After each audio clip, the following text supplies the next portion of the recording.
Estamos grabando la tercera clase de lo oculto y lo visible en la Torá. Les voy a compartir ahora el material que también lo tienen por WhatsApp. Y lo único que les pido es díganme y háganme un gesto o háblenme si están pudiendo ver el material. ¿Sí? Perfecto. Bueno, el tercer versículo de la Torá dice así. Bueno, les recuerdo igual, vamos a poner un poco en contexto, porque tampoco hay tanto que rememorar.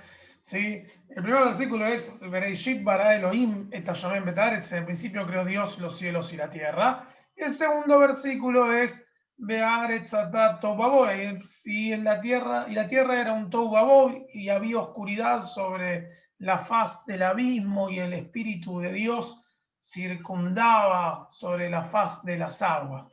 Sí, eso es lo que dice el texto. Ahora, terminaba de decir eso y dice, y dijo Dios que sea la luz, y fue luz. Y Jacob Baldo tiró la semana pasada el comentario de, pero se está refiriendo al sol, a las estrellas. Y vamos a ver un poco a ver qué dice el texto y qué dicen nuestros jajamín medievales sobre este tema. También puse de la antigüedad, no solamente medievales. Y dice así, Eben Ezra va a decir sobre el Bayomer, ¿sí? Bayomer y dijo, Eben Ezra va a decir, el significado es una forma de referirse a una acción sin esfuerzo. Así como que Dios creó, no sé, casi como un suspiro, fue como, sea luz. Y apareció la luz, como que Dios puede crear de una forma maravillosa con nada, con un suspiro, con la nada. ¿Sí? Ahora, acá viene un comentario de Rambam que es muy interesante, porque si uno se pone a pensarlo de una forma más racional, que Rambam era súper racional, de hecho, si uno se lo pone a pensar, claro, ¿a quién le está hablando Dios? ¿A quién le dijo? ¿A quién le dice Dios y se haga la luz?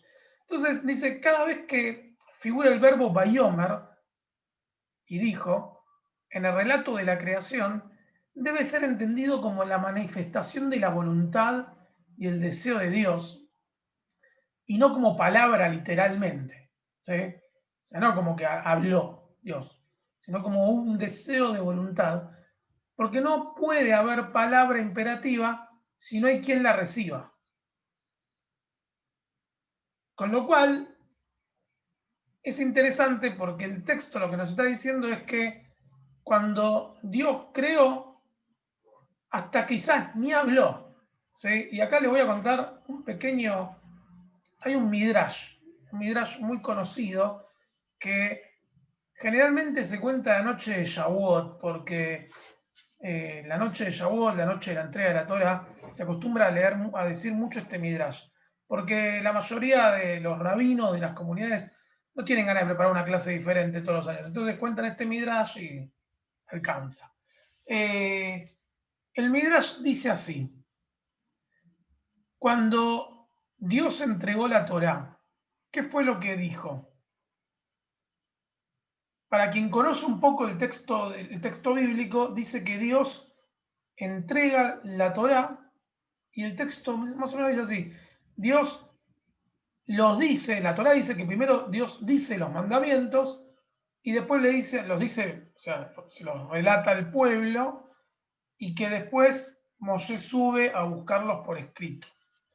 Entonces, la pregunta a esto del Midrash es, ¿qué es lo que dijo Dios? Dios dijo los mandamientos, lo dijo los 10, dijo 2, dijo 1. ¿Qué dijo Dios? Entonces la pregunta es, ¿qué dijo Dios? En el contexto es, el pueblo de Israel estaba a orilla del monte Sinaí y el texto dice que el monte Sinaí se puso negro, una nube muy espesa y había rayos y relámpagos, ¿sí? Y todo estaba turbio y el ambiente estaba raro y se escuchó una voz del cielo. Los cristianos creemos que hay un diálogo entre la Trinidad, no, paz, no, decímelo, no lo entiendo yo. Ori, Sí, Ori, Sí. Creo que ahí fue cuando Moshe le para el carro a Dios y dice, no, no, no, para que voy yo para arriba porque acá todo el mundo parece que se está muriendo y volviendo a renacer cada vez que escuchan tus vocablos. Las almas se salen de sus cuerpos y vuelven a ser empujadas por los ángeles. Entonces, ¿para qué yo voy? Porque acá se me va a armar un quilombo grande. Te lo Bueno, hay traduzco un así. Midrash, el Midrash dice eso, el Midrash es muy famoso, es un relato muy antiguo donde dice que lo que pasó fue que Dios empezó a decir los mandamientos y Moshe le tuvo que decir a Dios, no, pará, la gente se está muriendo de miedo a tal punto que el alma de la gente se va del cuerpo y los ángeles tienen que volver a meter las almas. Entonces, déjame que yo me ocupo de los mandamientos, no hables más. Pero la pregunta, el Midrash va más a fondo. Los jajamim en el Midrash empiezan a decir, ¿y qué fue lo que dijo Dios para que la gente se ponga así? Entonces la pregunta es, ¿qué fue lo que dijo Dios? Algunos van a decir, dijo Anoji, Adonai, yo soy tu Dios, tu único Dios, el que sacó de la tierra de Egipto. Algunos van a decir que fue el primer mandamiento. Algunos van a decir que Dios solamente dijo Anoji, ¿sí? Yo soy, y ya todos se agarró cagazo bárbaro, perdón, Felisa. Y algunos, jajamín, van a decir que Dios solamente dijo Aleph. ¿Y cómo suena el Aleph? Laura está haciendo, no suena, no suena, dice Laura. Es muda. Entonces, cuando los jajamim dicen, Dios alcanzó con decir Aleph, es muy fuerte lo que está diciendo, porque está diciendo que Dios puede transmitir un montón de cosas sin necesidad de expresarse. Y acá, en el concepto de la creación, va a pasar lo mismo. Para Rambam, Dios no dijo nada. ¿Sí? En el concepto de decir, Bayomer Elohim, ¿sí? Dijo Dios que sea la luz y fuera luz. Para el texto, para Rambam, lo que está pasando acá es que Dios ni siquiera llegó a hablar. O sea, fue solamente una cuestión de voluntad y deseo y las cosas pasaron. Quizás abrió la boca, ¿sí? Dándole una forma, ¿no? Una cuestión de una forma, abre la boca y las cosas suceden. Me lo Es un imagino como poco, un director de orquesta, ¿no? Con la varita, que no habla, pero mueve así y pasa de todo, ¿no? es Va. como fantasía de Mickey, ¿sí? De Disney. No sé si la vieron. Estoy hablando de una película hace un montón de años, no me digan que no la vieron. Sí, sí, sí. Bueno, eso es un poco el concepto de Bayomer, porque para el texto es muy importante, pero según la tradición judía, Dios crea hablando, Dios creó el mundo hablando. ¿Sí? Bueno, para Rambam ni siquiera llegó a hablar, no dijo absolutamente nada. Eso es lo que va a decir el Rambam. No alcanzó a decir nada. O sea, es tanta la fuerza y la voluntad de Dios que no hace falta ni hablar para crear. Pero volviendo al texto, a la idea de que Dios crea hablando, es muy importante porque de acá se toma el concepto de los 22 jarrones que vimos en Bereshit Bara Elohim, de que Dios lo único que hizo fue explotar los jarrones, ni siquiera habló. Son 22 jarrones que representan cada letra del abecedario hebreo y fueron las letras las que fueron tomando forma y fueron creando el mundo. ¿Sí? No tiene nada que, o sea, lo que está diciendo Rambam es, no hubo necesidad ni de hablar, solamente ese suspiro, y ese suspiro rompe los jarrones, y los jarrones construyen y crean el mundo solo. ¿Sí? Como que Dios fue la voluntad de que el mundo exista, lo que salió de Dios. Y el mundo empezó a existir. Solamente, eso va a decir Maimónides. Ahora, vamos al concepto de, bueno, Bayomer Elohim, y dijo Dios ya la vimos, por eso no lo vamos a ver de nuevo, y ahí Or, que sea luz, y fue luz. Y yo acá les traje dos versículos, dos comentarios, uno de Filón de Alejandría. Filón de Alejandría es de la edad antigua. Filón era judío, vivió en Alejandría, Y de hecho, Filón es contemporáneo al Talmud, y lo loco es que Filón no conoció el Talmud, porque vivía en Alejandría. Y el Talmud es o Yerushalmi o de Babilonia, o sea, hay dos versiones, una de Yerushalmi, de Jerusalén, y otra de Babel. Y Filón vivía en Alejandría y tenía una forma de vivir su judaísmo mucho más arcaica que la talmúdica, pero Filón se dedicó no solamente a escribir al griego el Talmud, la Torá, sino que además de traducirlo para que la gente lo pueda estudiar en Alejandría, también se dedicó a enseñar. No existía el concepto de rab, no había rabinos. Y Filón ni siquiera se enteró, o sea, de todo el cambio que hubo en el mundo. Pero era un gran maestro. Y Filón dejó 5 tratados, que yo los tengo digitalizados. Si un día los quieren, yo se los puedo mandar, los tratados de Filón de Alejandría. Y Filón dice, ¿qué significa que sea luz? La luz significa, se refiere al logos divino, al logos. ¿Qué es el logos en griego? ¿Qué es?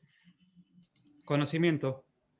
Claro, biná, entendimiento, conocimiento, ¿sí? Entonces, lo que está diciendo es que la luz primigenia no es para Filón de Alejandría una luz así como esto, ¿sí? No es eso, tiene que ver con la cuestión de biná, de entendimiento, de conocimiento, que esa es la luz con la que Dios creó el mundo. Porque claro, se crea a partir de entendimiento y conocimiento. Para los griegos la creación es el arjé, ¿sí? Y para Filón de Alejandría, la luz, ¿sí? Es lo que crea el arjé, ¿sí? El logos le da la apertura al arjé, ¿sí? Y es muy interesante el concepto porque tiene mucho que ver con lo que piensan los griegos sobre la creación del mundo. Hay un montón de formas, ¿no?, de entender cómo se creó el mundo.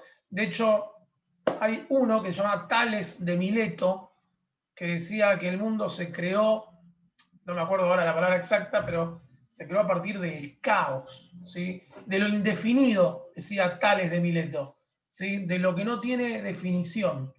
Bueno, el mundo se creó, antes de que el mundo se creara, en Tohu Babou, y Tohu Babou tampoco tiene definición, ¿sí? Entonces, Filón de Alejandría estaba inmerso en ambas culturas y es muy interesante cómo piensa, cómo puede desarrollar ambas culturas y poder llevar una con la otra.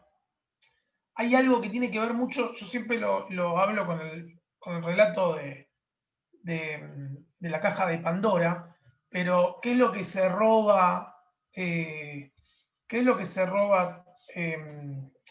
No me sale el nombre ahora. Epimeteo, no, el hermano de Epimeteo. Prometeo. ¿Cómo? Prometeo. Ahí va. Prometeo se roba el fuego del Olimpo. El fuego del Olimpo está asociado al conocimiento, a la sabiduría. Lo que sostiene al Olimpo es el fuego, y lo que sostiene al mundo es el fuego. Y Prometeo, un semidios, se roba el fuego del Olimpo y lo baja a la tierra y se lo entrega a la humanidad, para que la humanidad tenga conocimiento, y bueno, y arma un desastre, ¿no? Zeus se enoja, se ofende, manda a crear la famosa caja de Pandora, que tiene todos los males de la humanidad para castigar a la tierra, ¿sí? por haber robado el fuego del Olimpo. Pero tiene que ver con este concepto de que la luz vendría a ser el fuego del Olimpo, ¿sí? Y acá con esto remato para compararlo con la tradición judía, y es, nosotros decimos cuando leíamos Bereshit que Dios creó y para crear usó un mapa, o sea, como un arquitecto cuando construye, hace planos, Dios creó e hizo planos antes. ¿Qué eran esos planos para la tradición judía? La Torá. La Torá. Perfecto. Y Dios entrega la Torá, y una vez que entrega la Torá, según la tradición judía, pierde ese poder de manejarla y de administrarla. Lo dice la famosa historia del horno de Achnai, del horno de Achnai, en donde discuten los rabinos con Dios sobre qué cosa es kasher y qué cosa no es kasher. Entonces es muy interesante porque acá Prometeo se roba el fuego del Olimpo y lo baja a la tierra y se lo entrega a la humanidad. Y acá no hay un robo, sino es la voluntad de Dios de entregar esa luz a la humanidad, que es la Torá, para que el ser humano pueda seguir recreando el mundo a partir de la Torá. Es la única comparación en donde uno roba y el otro entrega de voluntad, pero todo tiene que ver con esa cuestión de luz divina que transmite vida, que construye, que es milagroso. Para la tradición judía es la Torá y sus diversas interpretaciones, y para los griegos es el famoso fuego del Olimpo. Las dos cosas tienen que ver con biná, con conocimiento, con entendimiento. Pero bueno, vamos a seguir, y dice así, Or Perdón, Aganú. Ori. Sí. O sea, con respecto al otro tema, yo tenía entendido que cuando Dios hablaba, no solamente se escuchaba en el monte Sinaí, sino en todo el mundo. Por eso todos tenían miedo. Bueno, eso es un midrash, ¿no? Estamos hablando dentro del mismo midrash que estábamos hablando antes, en donde el midrash termina diciendo Dios ni siquiera llegó a hablar. O sea, el midrash termina diciendo eso. Dios ni siquiera llegó a emitir una sílaba. Sí. Ahora, vamos a ver seguimos con, y ahí Or, y vamos al Ori, Or Aganús. Or Aganús es un libro medieval, cabalístico, que dice así: la luz que creó Dios, primer día, es la luz primordial, que luego fue ocultada a la mayoría de los mortales. ¿Sí? Es una luz con la que Dios creó el mundo, pero después lo ocultó, se la llevó, si no la dejó en presencia de todos. Y tiene que ver mucho con el concepto también de biná y de conocimiento, que es una luz. Piensen que este libro es cabalístico y es medieval, y los cabalistas lo que intentan es acceder a esa luz a través de la mística y de la cábala, acceder al conocimiento, a eso que hay más allá del texto. Bueno, para la tradición judía medieval y en el Or Aganús, esa luz que crea Dios tiene que ver con ese conocimiento que está más allá del texto. Ori, ¿puedo hacer una pregunta? Y mirá, ya la hiciste. Ahora sí. Bueno.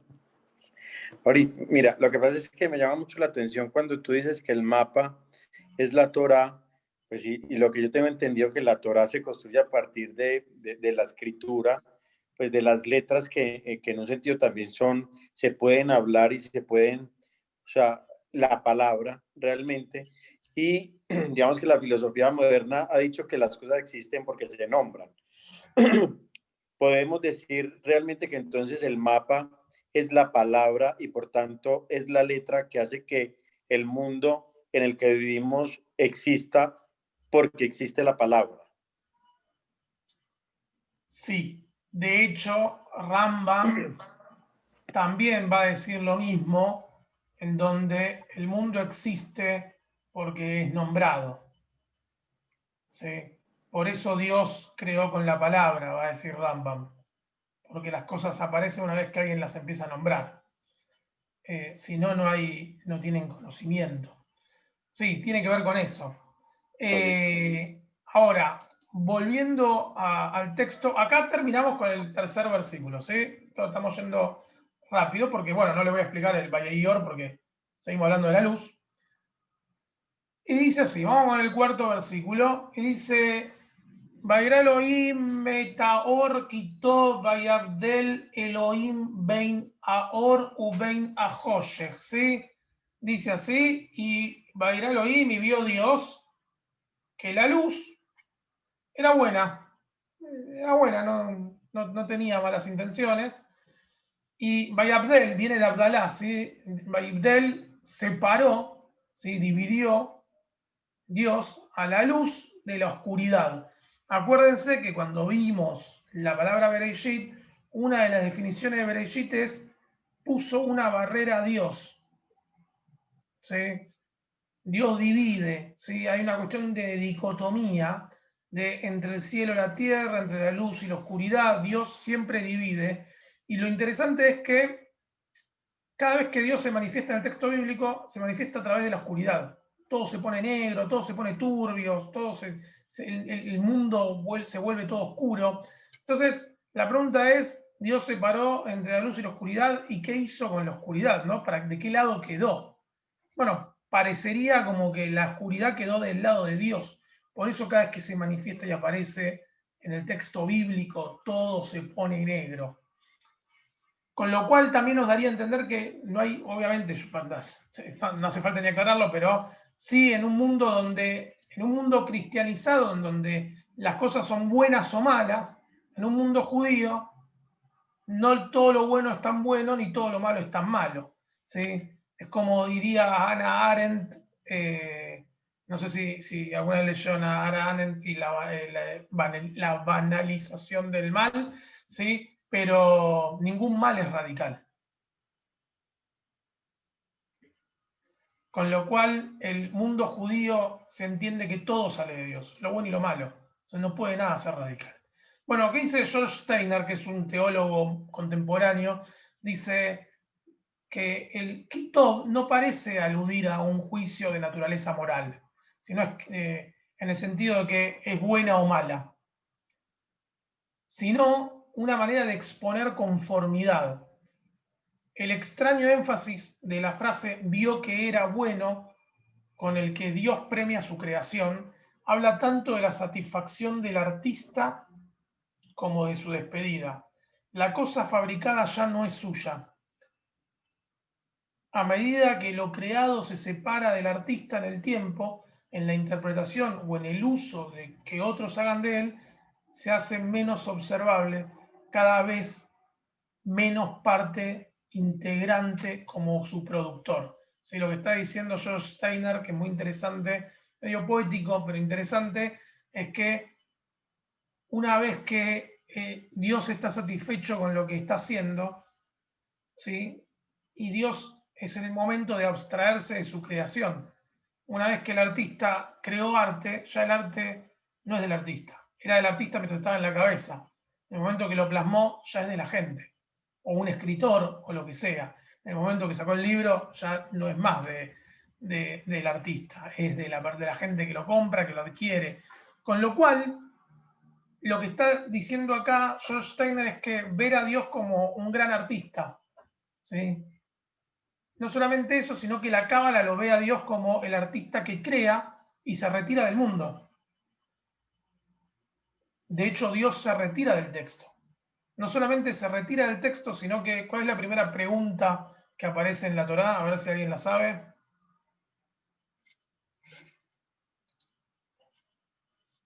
¿Cuál es la primera pregunta que aparece en la Torá? La de Ashomer Ajianoji, ¿será? La primera pregunta que aparece en la Torá es Ayeka. ¿Dónde está? Pregunta. ¿Dónde estás? ¿Sí? Dios le pregunta al ser Adán. humano, ¿dónde estás? Después que probó el fruto del árbol. ¿Y qué le dice el ser humano? Nos escondimos de vos. Entonces, lo que la tradición cabalista va a decir es, Dios siempre quiere estar presente, pero nosotros no solamente nos escondemos de Dios, sino que además lo alejamos de nuestra vida y es nuestra responsabilidad volver a traerlo al mundo, para que el mundo esté un poco mejor. ¿Sí? De hecho, ya desde el comienzo de la creación, expulsamos a Dios de su propia creación, lo echamos de la tierra. ¿Sí? Y el rol de la tradición mística es volver a traer a Dios por un rato a la tierra. ¿Sí? Ahora, volviendo, eso ya vamos a llegar a eso, ¿sí? Volviendo al texto, vemos que Dios separa a la luz de la oscuridad, ¿sí? Y dice el texto, llamó Dios a la luz día y a la oscuridad la llamó noche, y fue la tarde y fue la mañana, día 1. Y vamos a ver qué dice el texto sobre y fue la tarde y fue la mañana. Nachmanides dice, el atardecer, Nachmanides, acuérdense, medieval, el atardecer es el momento del día en que las cosas se vuelven menos nítidas, más confusas. Erev, la palabra tarde, Erev, significa también confusión. En hebreo, irbu biá. Alude a la mezcolanza, a la indiferenciación. Quizás sirva para reflejar el contraste entre el caos y la luz, entre el comienzo del mundo y entre el comienzo cuando era todo un tohu babou y la luz que Dios crea, ¿sí? Y Vayei Erev, Vayei Boker. Y era un caos y yo lo hice luz, ¿sí? Yo lo hice amanecer. Entonces, acá nos quedaría una duda, porque según Nachmanides, otro cabalista medieval, según Nachmanides, cuando dice Vayei Erev, Vayei Boker no significa y fue la tarde y fue la mañana, sino que para Nachmanides significa y antes era un caos y confusión y pasó a ser la luz. Lo que pasa es que después Vayei Erev, Vayei Boker se va a nombrar en cada día de la creación, con lo cual suena raro también pensar que cada día de la creación va a decir, y bueno, y antes era el caos, y después hubo luz, ¿no? Pero bueno, puede ser también, para Nachmanides es muy importante el concepto de Tohu Babou, porque en realidad ninguno lo pudo terminar de definir de manera concreta. ¿Sí? El Tohu Babou es algo que a todos los cabalistas medievales les hace daño no poder entender qué significa, no lo pueden entender. Entonces Nachmanides va a decir esto con respecto a lo que la tarde y fue la mañana, pero Rashbam, que es el nieto de Rashi, lo resuelve mucho más rápido, ¿sí? Que Rabbi Shimon ben Meir va a decir, la tarde es el comienzo del día en la tradición judía y no la noche. ¿Sí? Como yendo a esto, es así. ¿Sí? Acuérdense, Rashi es muy conocido por explicar el judaísmo de una manera simple, y bueno, los nietos más simple todavía. Lo que va a decir Rashbam es, no, lo que está diciendo acá, lo que nos está enseñando es que el día comienza con el atardecer. ¿Sí? Listo, ya está, no hay más vuelta. Adriana. ¿Sí me escuchás? Sí. Porque estoy en la calle colgada del wifi de Telecentro. No, te quería decir que lo que dijiste recién, de que si arranca con era el caos y dejó de serlo, engancha con lo que hablamos la clase pasada, de que en realidad Dios lo que hizo fue prender la luz y ordenar. Puede ser que cada día haya ordenado un poquito más, no queda tampoco como muy fuera de contexto. No, para nada. O sea, cada uno es lo que quiere pensar. Es como Dios compró un departamento y todos los días se puso a limpiar una habitación diferente para empezar a ordenar y a amueblar porque se tiene que mudar. Claro. Es una cuestión así, ¿sí? Entonces, Vayei Erev, Vayei Boker, ¿sí? Y fue la tarde y fue la mañana del primer día, del segundo día, del tercer día, porque fue ordenando diferentes cosas de la casa, ¿sí? Tiene un poco de sentido y está bueno porque es verdad que Irbu y Erev tienen el mismo yoresh en hebreo y arameo. Y Irbu es confusión. ¿Sí? Es como algo que no termina de tener sentido. Y no se olviden que todos los idiomas de Mesopotamia tienen un proto-semítico similar, con lo cual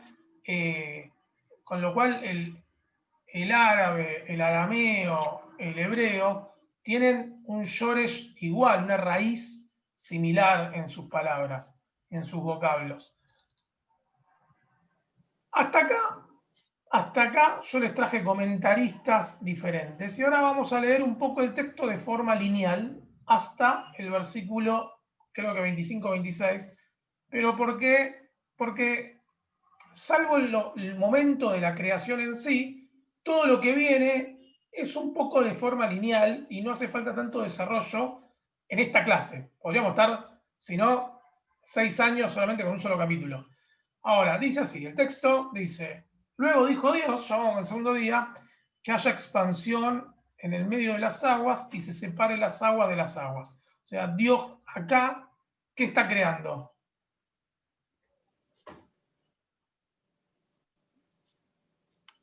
Dice Dios que haya expansión en el medio de las aguas y se separen las aguas de las aguas. E hizo Dios la expansión y separó las aguas que estaban debajo de la expansión de las aguas que estaban de arriba. Y llamó Dios a la expansión cielo, ¿sí? Y fue la tarde y fue la mañana del segundo día. ¿Qué creó Dios acá?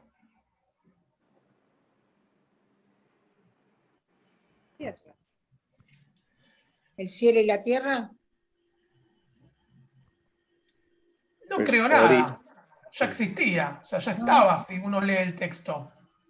O sea, no vamos a poner, si no vamos a poner el abogado del diablo, ¿sí? El texto acá no nos está diciendo Dios creó, ¿sí? Dios dividió.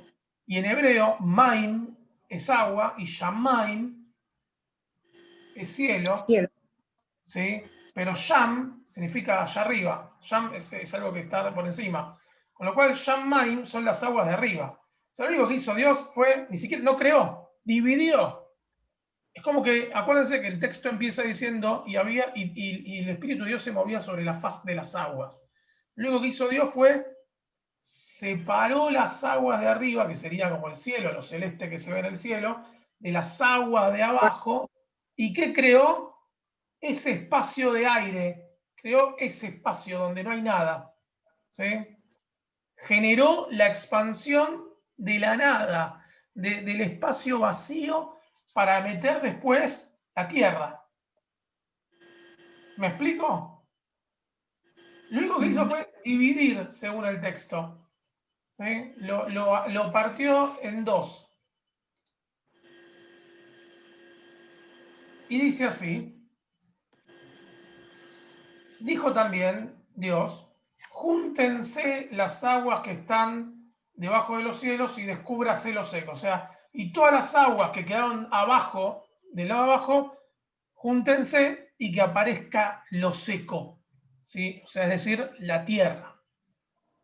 Y llamó Dios a lo seco tierra, y a la reunión de las aguas lo llamó mares, y vio Dios que era bueno.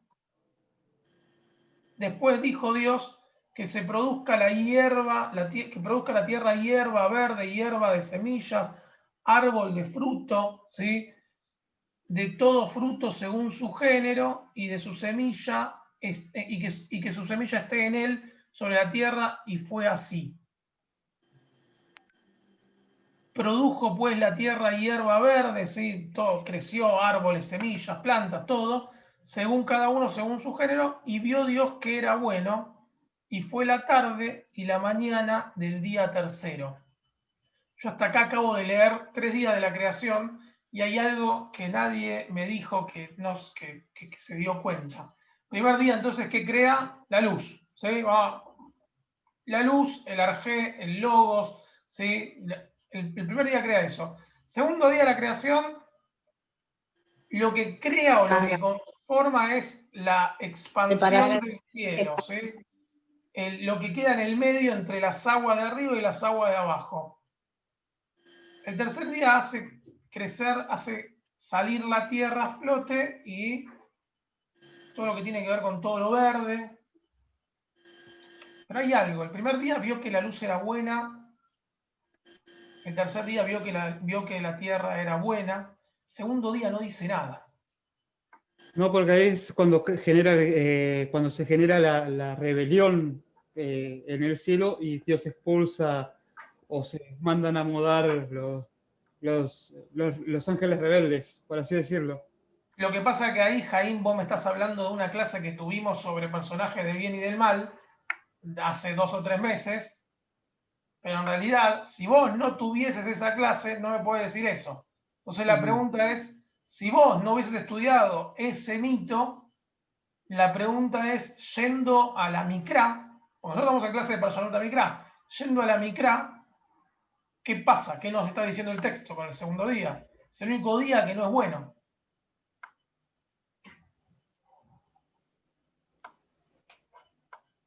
Es el único día que no hay nada, que no dice nada, no aporta nada, no aporta nada personal Dios en cuanto a su creación. Perfecto. Ahí está. Bien, Jaime. Bien abstrayéndote. Es el único día que Dios no creó nada. Lo único que hizo fue separó, pero no creó, no hizo algo. ¿Sí? Entonces, Dios no... Acá es lo que estaba diciendo antes George Steiner sobre Dios manifiesta su aprobación en su obra de arte, en su creación. Y el segundo día, Dios no está creando nada. Está haciendo espacio para seguir creando.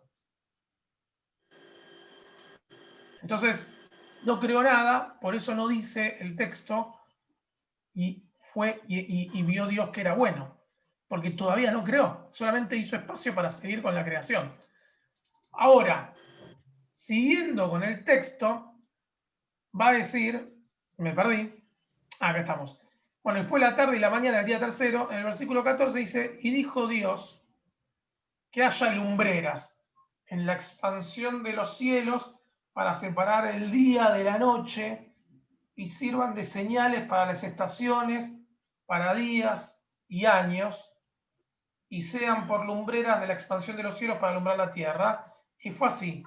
E hizo Dios dos grandes lumbreras. La lumbrera mayor, ¿sí?, que es el sol, para que señoree el día, y la lumbrera menor, para que señoree la noche, y también hizo las estrellas. ¿Sí? En realidad el texto dice Adonai Sebaot, ¿sí?, que es como, el texto en hebreo dice como, y el ejército. ¿Sí? Como que las estrellas son el ejército de las lumbreras.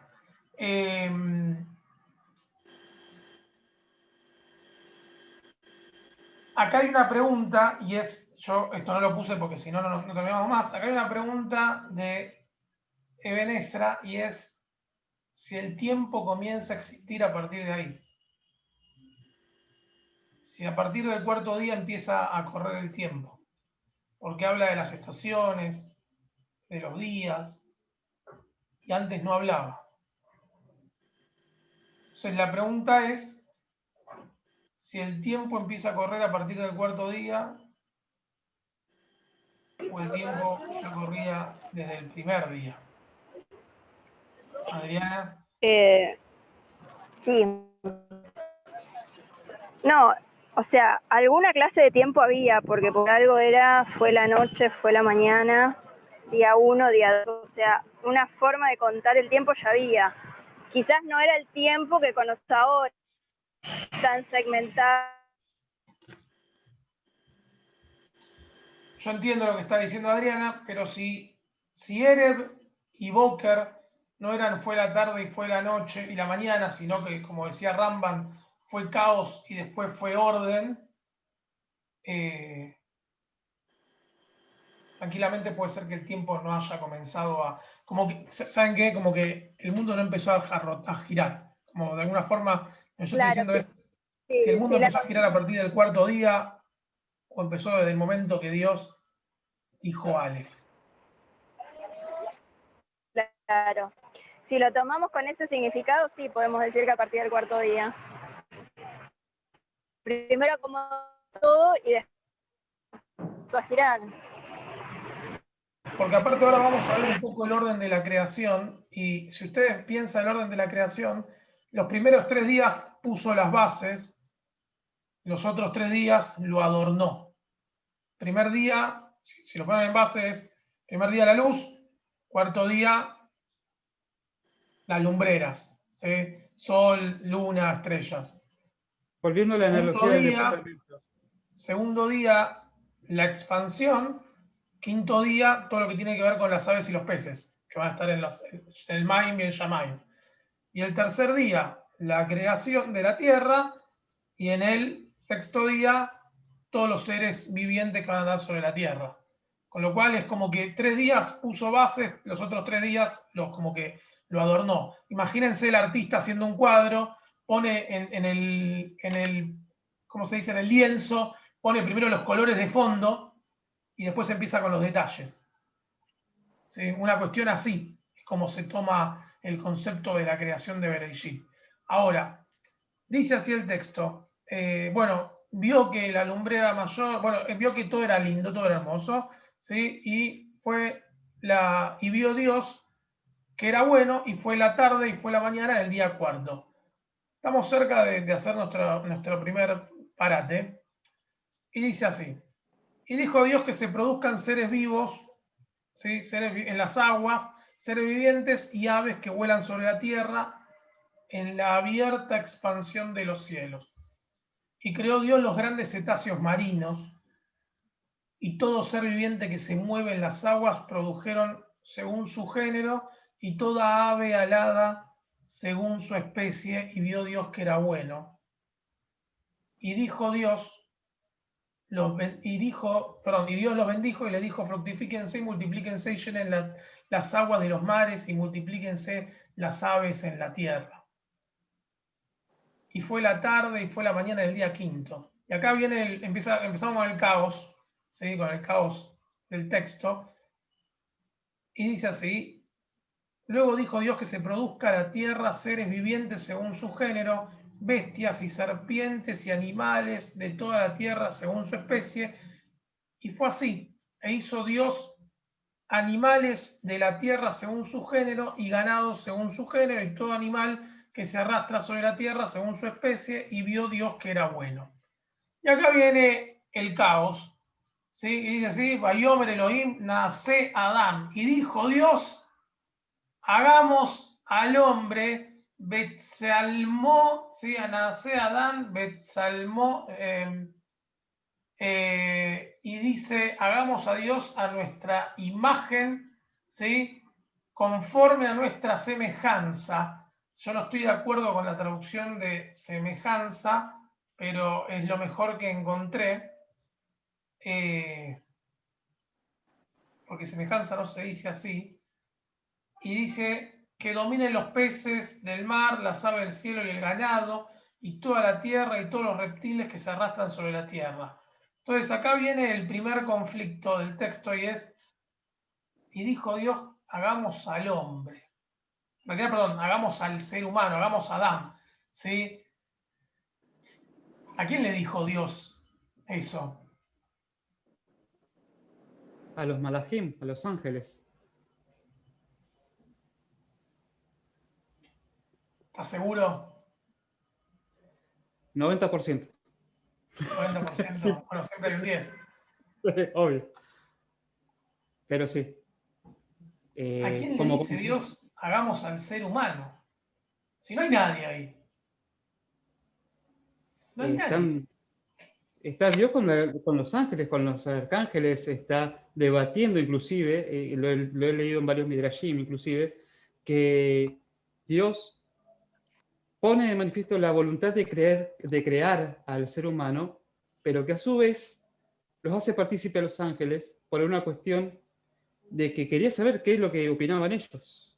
Sí, pero vos me decís a mí, Sí. Jaime, vos me decís a mí, yo te escuché en la clase de Cábala que dijiste: Ori va a decir que yo vivo en un romanticismo bíblico, y yo sigo insistiendo, vos vivís en un romanticismo bíblico. Jaime, Sí. cuando vos me decís, lo leí en varios midrashim, no te olvides que el midrash es una construcción literaria que hacen los rabinos del Talmud para cuando los textos no les cierran, ¿sí? Para cerrar textos que no nos cierran. Con lo cual, Ahorita, sí. qué pena, no es hacer partícipe a lo que ya estaba creado de la creación del ser humano. O sea, ya hay algo creado. Él, digamos, viene en ejercicio de construcción de todo el cuadro, y va a poner el elemento del ser humano. Entonces lo que hace es que hace una invitación a toda la creación para que confluya en la creación del ser humano. Bueno, a ver. O ya yo en el material que les mandé, o se les acaba de ocurrir, y son tan inteligentes como los jajamim de la época medieval, y eso también es para felicitar, ¿sí? Pero vamos a ver el material, porque en el material yo les traigo la opción Jaime, la opción Andrés, ¿sí? Vamos a la opción Jaime. Rashi dice: el hombre es semejante a los ángeles. Podrían envidiarlo, por lo tanto consultó a ellos, ¿sí? Como que está diciendo, Dios le preguntó a los ángeles: che, ¿les parece bien si hacemos un ser humano? ¿Sí? ¿Qué les parece? ¿Que sea imagen de ustedes? Como que lo consultó para no tener conflicto ya en el cielo. ¿Por qué? Porque según los mitos hebreos antiguos, ya para este día ya había una guerra en el cielo, ya había un desastre ahí, había terminado todo mal. Entonces terminó consultando a los ángeles para ver si no se le terminaban de revelar todos en el cielo. Y ahora el Radak, que es Rabbi David Kimhi, también es medieval, el Radak va a decir, en relación con toda la otra materia de las creaciones, perdón, en relación con toda la otra materia creada en las regiones inferiores del universo, Dios emitió una directiva a la Tierra cuando se trató de crear al ser humano. La última de las criaturas compuestas por varios elementos dijo, Naase Adam, ¿sí? Hagamos a Adam, en primera persona. Y al ser humano fue creado en último lugar como una señal de que es la joya de la corona de la creación. Para dejar Oye, yo no claro, leí eso. Yo no leí eso. Para dejar claro que todas las criaturas, dice criaturas porque fueron creadas, no criadas, ¿eh? Que todas las criaturas que les precedieron en el orden en que fueron creadas deben servir para hacer la vida más agradable y conveniente para él, y será el amo de todas ellas. Acá hay algo que yo no estoy muy de acuerdo con Radak, pero lo que está diciendo es esto. Lo que Dios le habló a la creación diciéndole, ¿les parece si hacemos un ser humano, un Adam que tenga un poco de todos ustedes? ¿Por qué? Porque en teoría lo moldea de la tierra, pero el ser humano es 70% agua, ¿sí? Y también respira, y también no agarró todos los elementos que hubo de la creación, y con eso moldea y construye un ser que tenga de todo un poco. Entonces, según el Radak y otros varios más lo dicen, pero el Radak lo explica mucho más lindo, Dios cuando habla con la creación.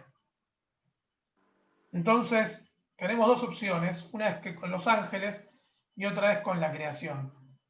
Yo lamento disentir con Jaime, pero yo estoy más 90% convencido de que habla con la creación que con los ángeles. Porque aparte en los ángeles puede haber una respuesta, pero en la creación no. Con lo cual Dios no quiere una respuesta. Dios no quiere, Dios no le da opinión acá a la gente. No le importa la opinión de otros.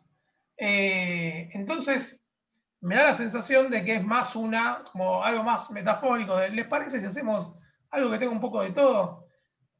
Ahora, yendo de nuevo al texto, dice Radak que el ser humano fue creado último como la corona, como la joya de la corona, que es lo último que se pone en una corona, para que sea el amo de toda la creación. Entonces después va a aparecer Rambam diciendo por qué, si tiene que ser el amo de toda la creación, ¿por qué no creó primero el ser humano? ¿Por qué no crea Dios primero al ser humano si va a ser el amo de toda la creación? ¿Y por qué necesitaba de la Precisamente por ello, para Por que eso. para que el ser humano no se termine creyendo que es el dueño absoluto de la creación y desterrando a nuestro Dios. Perfecto, Jaim, perfecto. Ahí va, esa es la respuesta que va a decir Rambam. Rambam va a decir, claro, Dios no crea primero al ser humano para que el ser humano no se crea que de él vienen todas las cosas. Y para que la creación no piense que todo fue creado por el ser humano. Entonces, lo último que tiene que ser creado es el ser humano para que no se le suban los humos, para que vea que cuando llega las cosas ya estaban. ¿Sí? Eso es lo que va a decir el Rambam con respecto a la creación de Adán. Y ahora viene algo más interesante, dice así,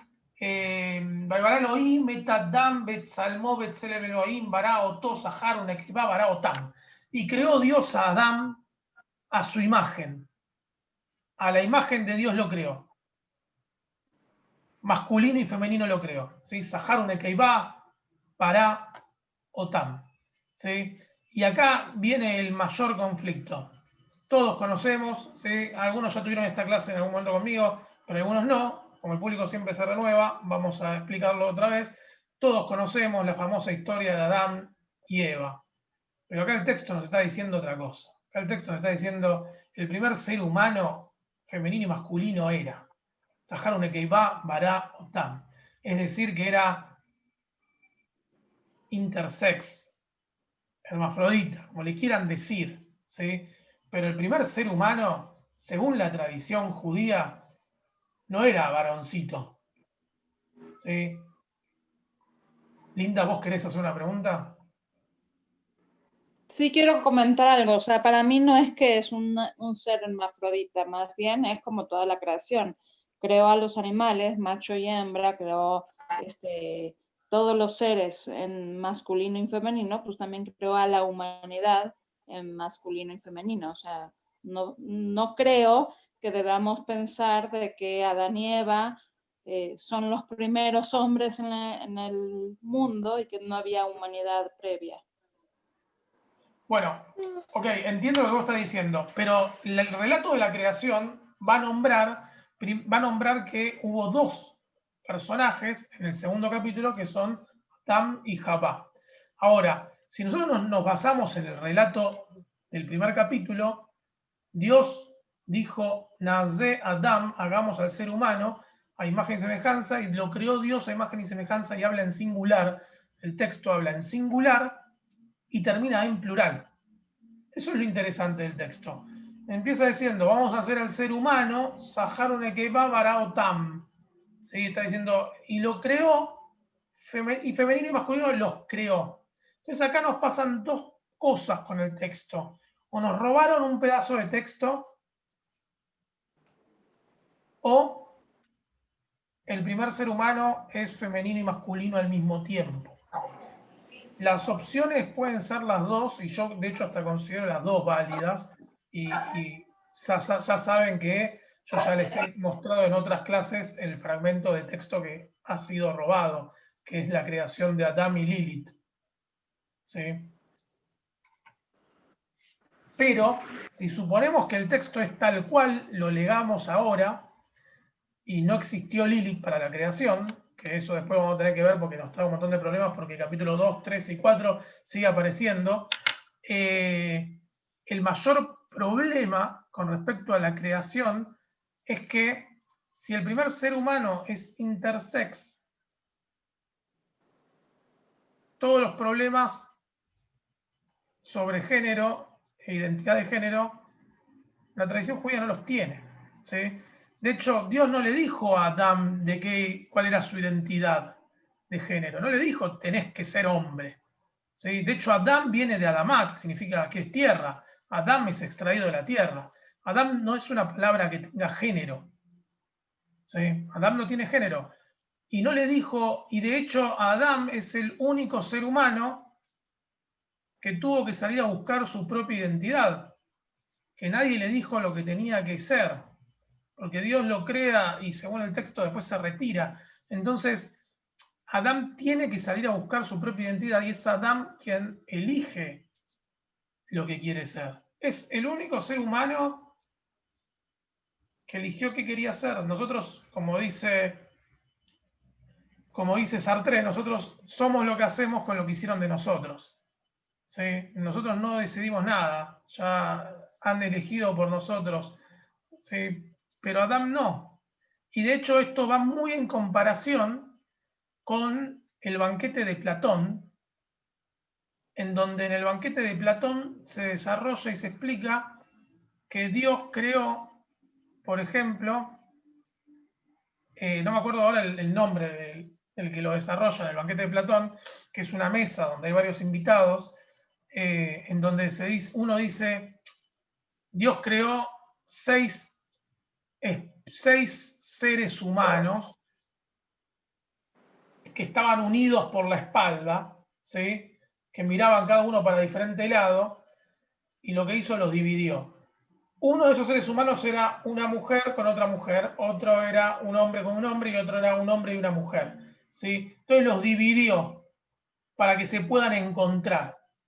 Entonces ahí queda claro, por ejemplo, el banquete de Platón, que el banquete de Platón no tiene problema con el tema de la sexualidad.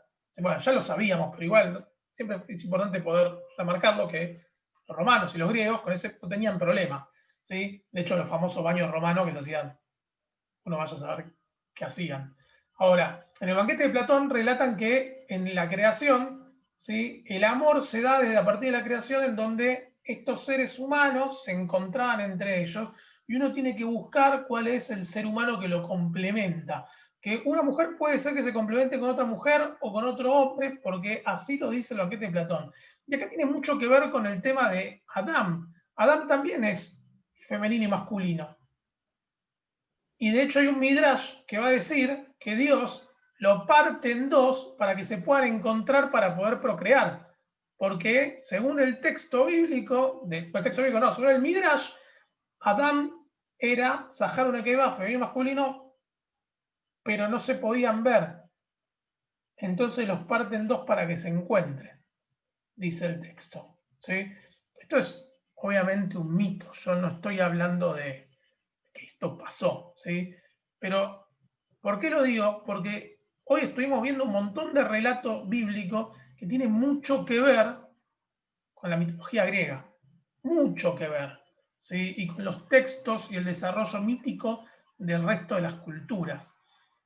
¿Por qué? Porque la realidad es que todos los textos sobre la creación, al fin y al cabo, relatan los mismos dramas. Y todas las culturas tienen las mismas preguntas. ¿Cómo estamos donde estamos? ¿Cómo comenzamos a nacer? ¿Cómo salió? ¿Cómo es que todo está donde tiene que estar? ¿Sí? Y las respuestas son muy similares porque somos seres humanos y pensamos muy parecido. Ahora, ¿qué va a decir el Radak? El Radak dice, el siguiente párrafo, ¿sí?, Moisés explica cómo Dios creó, el siguiente párrafo explica cómo Dios creó al hombre como hombre y mujer, está diciendo el Radak. Lo que está diciendo el Radak es que el primer ser humano era femenino y masculino. Y acá les traje un pedazo del Talmud de Babilonia. Talmud de Babilonia, recuerden, siglo III. Dice, la Gemara responde, ¿se puede explicar de acuerdo a la opinión de Rabbi Abau? Ya que Rabbi Abau planteó una contradicción entre los versos. Por un lado está escrito masculino y femenino, lo creó Dios, en plural, y por otro lado está escrito, y creó Dios a Adán a su imagen, porque a imagen de Dios lo creó, en singular. Lo que dice Rabbi Abau es, al principio la idea entró en la mente de Dios para crear dos, y en última instancia, solo uno fue en realidad creado. ¿Sí? Lo que está diciendo el Talmud de Babilonia, estoy hablando del Talmud de Babilonia. El Talmud de Babilonia es el desarrollo de nuestra cultura judía. Está diciendo, no, el primer ser humano era femenino y masculino, ¿sí? Dios lo pensó en dos, pero después terminó creando uno, y nosotros no tenemos problema con eso. ¿Sí? ¿Quién tiene problema con eso? Ninguno. Nosotros no. Estamos de acuerdo en que el primer ser humano era femenino y masculino. Ah, pero hoy decimos eso acá en la calle y nos matan. ¿Sí? ¿Cómo? Eso es deconstruccionismo de la realidad. Vos no querés ver, pero el texto dice, y Dios creó al hombre y a la mujer, y qué sé yo. Yo digo esto en TikTok y en TikTok me matan porque dicen que yo estoy haciendo negacionismo de la Torá y de la Biblia y soy un mentiroso, pero lo dice la gente, pero lo dice el texto y vemos textos medievales y textos antiguos que lo afirman. Pero bueno, la gente no lee, ¿sí? La gente no tiene ganas de leer, solamente escucha a alguien que no sabe nada, dar una opinión y crean, ¿sí? Creen. Terminamos con la creación de Adán y el texto acá nos viene con un problema y dice así. Y los bendijo Dios y les dijo, fructifíquense y multiplíquense y llenen la tierra, ¿sí? Y señoreen los peces del mar y las aves de los cielos y todas las bestias que se mueven. Y dijo Dios, he aquí que les doy para que coman de toda planta que da semilla y de toda sobre la tierra, de todo árbol que da el fruto y que da semillas y van a poder comer, ¿sí? Y de toda bestia de la tierra y de toda ave de los cielos y de todo lo que se arrastra sobre la tierra que hay vida, toda planta verde les será para comer, y así fue. Y vio Dios todo lo que había hecho, y he aquí que era bueno, de gran manera, era muy bueno, dice el texto, y fue la tarde y fue la mañana del día sexto. Hasta acá tenemos los 6 días de la creación, ¿sí? Y el texto termina con Pru-Urbu, tienen que fructificarse y multiplicarse. Entonces acá es cuando yo les digo, acá hay un drama, porque entonces nos falta otra persona. ¿sí? Aparece Lilith. Nos falta Lilith. ¿Por qué nos quitaron a Lilith del texto? Que eso después lo vamos a ver. No le vamos a dedicar una clase entera a esto, pero lo que vamos a ver es qué pasó con Lilith. Y por qué la tradición demonizó tanto a Lilith. ¿Sí? Porque el mundo judío y después el cristianismo también demonizaron a Lilith como un personaje horrendo y horrible solamente porque se rebeló frente al mundo patriarcal.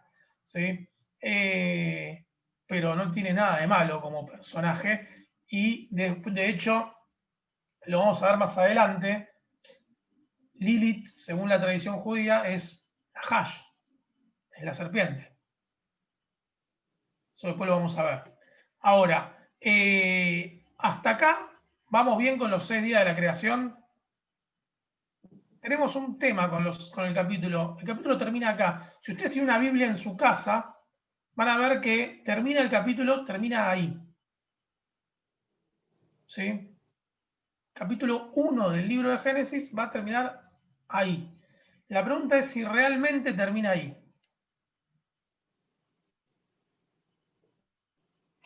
Y no, porque después tiene que aparecer, ¿cómo se llama? El Shabbat. Así que él tiene que descansar. Bueno, entonces tenemos que leer los primeros versículos del capítulo 2. Entonces dice Bereshit, capítulo 2, dice así. Y fueron creados los cielos y la tierra y todos los ejércitos de ellos. ¿Sí? Bekol Tsebaam, ¿sí? Estamos hablando del ejército, es como los animales, ¿sí? Las aves, los peces y las estrellas. Y acabó Dios, y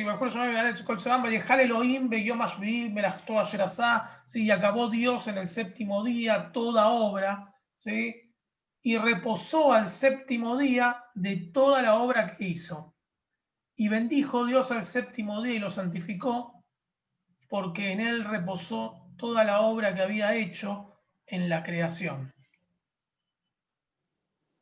Y el texto dice así, sí, este es el versículo 4, estos son los orígenes de los cielos y de la tierra cuando fueron creados el día en que Dios hizo la tierra y los cielos. ¿Sí? Entonces, acá les quiero contar algo, y es un drama, es que en realidad el capítulo 1 termina con el versículo 3 del capítulo 2. La pregunta es ¿por qué me corrieron 3 versículos? ¿Por qué me los pusieron en el capítulo 2?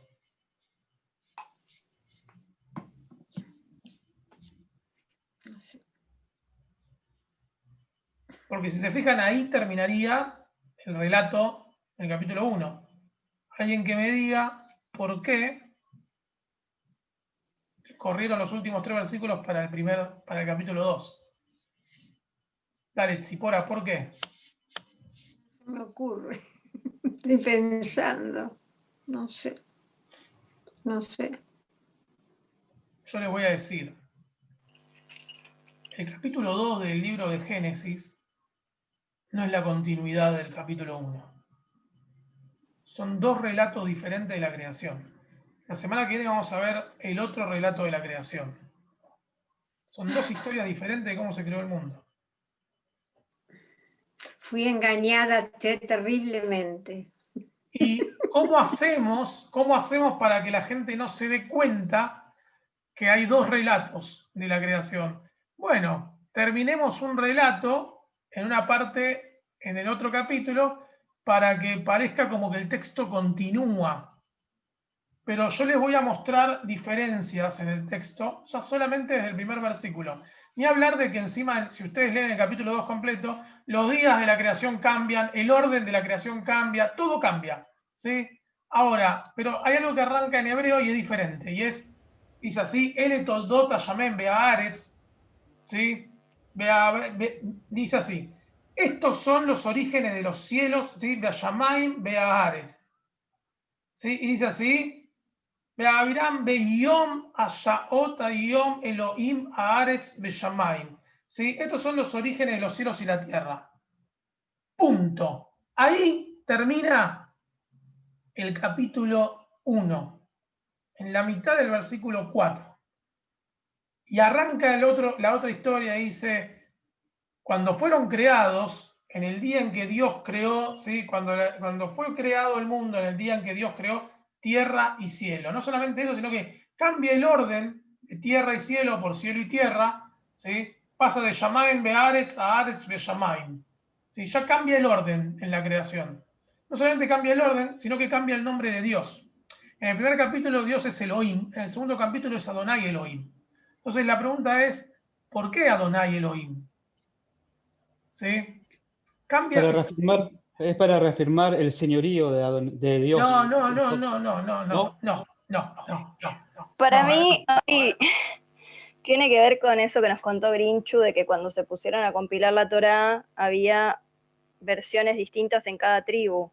Y quizás Totalmente. no pudieron conciliar en cuál era la verdadera creación y dijeron, bueno, pongamos las dos. Y listo. ¿Qué dijo Grinchu? ¿Así dijo Grinchu o explico un poco más?